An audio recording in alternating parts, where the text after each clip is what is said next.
Greetings, gentlemen. I wanted to discuss the kind of awareness of what has happened to the idea of being a so-called real man in society today. And basically, in particular, that the whole idea of being a real man has been completely corrupted in modern society.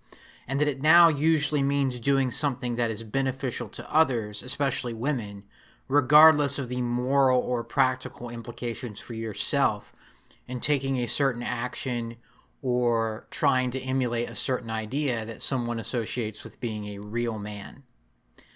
So, in today's society, you have pretty much a system where being a real man is now just whatever benefits women, or it's whatever benefits other people in some form or fashion. It's no longer about what benefits you, if it ever really was.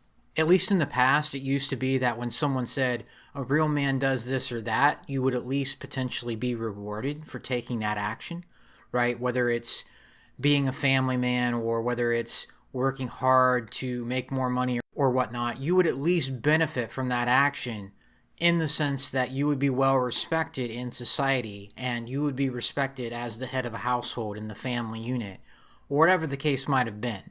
It may still have not worked out for you, right? Because a real man can go off to war and die for a country that may or may not care about him. But at least there was a potential reward for meeting those criteria in the past. Today, it's all based on wanting to manipulate and use you as a particular man. It's all based on pretty much wanting to use this sort of language to get you to do something that you wouldn't otherwise do for your own best interests. Right, so as a result of this, and the way things are today with this whole idea of being a so-called real man being pretty much thoroughly corrupted, the remaining value of being a real man or being a good man in general is in determining for yourself what it means to be a real man and then doing your best to live up to the standard that you've created. Not the standard that society tries to give you, not the standard that women want you to meet so that they can date you, but the standard that you apply for yourself based on what works for you and based on what allows you to become a better version of yourself, to actually be a truly good man on your own terms that you decide upon. You cannot allow other people in this environment, in this culture that we have today, to establish the real man standard for you, because it is now entirely based on manipulation and trying to cajole you into taking certain actions for their benefit or for the sake of some sort of ideological construct that it doesn't serve you in any way to actually try to live up to or to actually try to emulate. Only the people in your inner circle whom you completely trust to care about your better interests should have any consideration on advising you on what you should do to improve yourself as a man. Everyone else pretty much is going to have negative intentions when they use this real man kind of language. And even then, when it's someone that you trust and someone that has shown you that at least to some extent they care about what's good for you as a particular individual man, you still have to be suspect about the language that they're using or sort of their intentions when they try to use this real man mentality to convince you to do something. It could be that they're just choosing their words poorly, more or less, or that they don't understand how this idea of being a real man has been developed into a weapon to get men to do what society and what other people want men to do, regardless of those men's own particular actual interests. They may not be aware of that. In other words, they may be blue-pilled, so to speak. They may believe in a traditional conservative way of doing things, or they may have this idea that they're just basically on board with the whole concept that being a real man just means helping women. It just means doing more for women, right? In other words, they may be a simp. Regardless, though, you have to determine whether that's coming from a good place or not. And if it's not someone in your inner circle, if it's not someone that's actually your friend and has shown that they actually, to whatever degree, do care about your particular interests, they care about the sort of overall quality of life for you as a man, if they haven't shown you that, then you can pretty much dismiss out of hand the whole you need to do this to be a real man type of argument. anything that they come up with is probably just meant to take advantage of you. It's probably based on, this is my view of the world and you're not fitting into it, so you need to be told what to do type of thinking. And you can just reject that completely, because all of that is based on exploiting you, based on cajoling you, and based on trying to manipulate you into doing what they think you ought to do, regardless of the effects for you as a man. Again, it used to be that, at least in theory, the idea was to help you better yourself. The idea was to help you get a good result. The idea was to help you be at a better place in life. Now, it's really just very clear to me that the vast majority of the time that none of that is a concern. It's just about whether you fit into this particular paradigm of what a man should do, basically for other people, for society, and for women. Not for your own good interest, not for having a good result for yourself in your own life.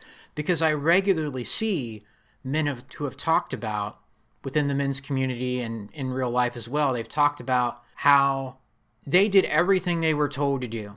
They tried to be the real man. They tried to live up to that standard. And then something happened.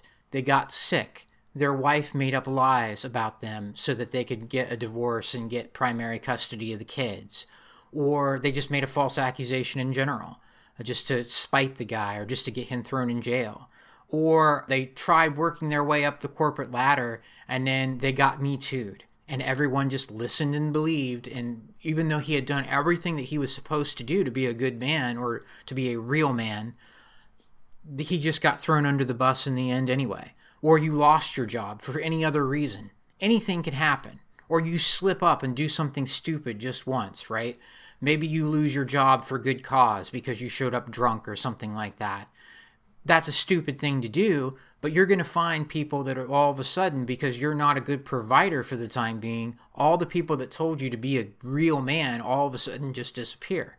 It's just a matter of usury. It's a matter of basically trying to convince you to do things that you otherwise wouldn't do for your own better interests by using this real man language, this appeal to masculinity.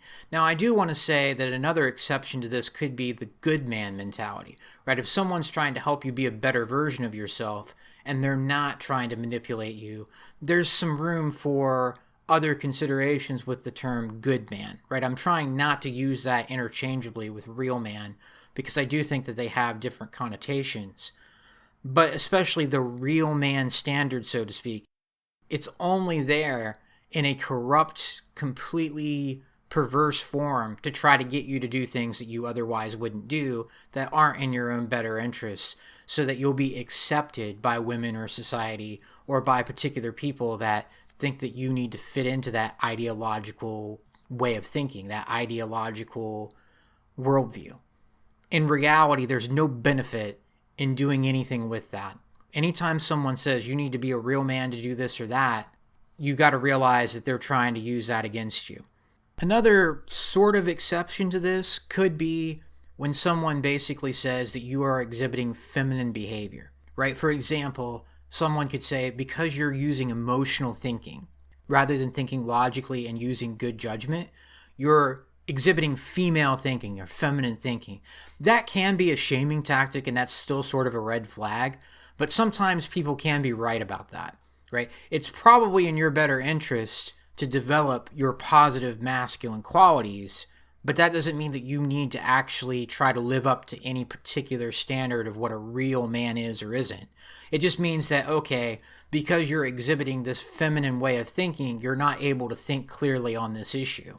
So there can be exceptions like that.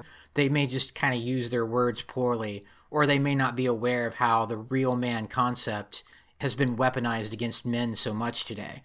But again, it's ultimately up to you as an individual to decide what a real man looks like, given the values and standards that you develop based on what you think a real man ought to do, not on what anybody else thinks. In any other case, this real man terminology will be used against you. If it's not coming from someone that you already know and trust to have your back, and you know that it's not just an ideological type of thing where they're trying to give you good advice, aside from those cases, you can pretty much just mark down when someone says that as them trying to do something that's not within your own better interests. Often they're going to use this in an effort to try to get you to prove your manhood by making potentially detrimental choices for the benefit of others or for society or for women or for any other entity other than yourself, basically. And I've not seen enough people, even within the men's community, just come out and flat out say this the way that I'm trying to here, which is this whole idea of being a real man is just a thoroughly corrupted thing today. Most of the time when people say this, it's an effort to get you to do something you probably shouldn't do or to try to strive to meet a certain goal that it's not going to help you to meet anyway. And it's usually just manipulation. It's usually just based on usury and trying to get you to do something that's not really good for you to develop yourself into a better man. Make your own standard for what a real man is. Don't let other people manipulate you in this way. And I think we should be aware that when someone tries to use this idea of being a real man to get you to do something, or they try to refer to that type of language at all, you should probably just ignore what they have to say. And unless they've proven that they actually do care about you as a person, you can pretty much just assume that they're not having your interests at heart. And basically what I'm saying is you should be aware of that as a man today and reject that outright in most cases.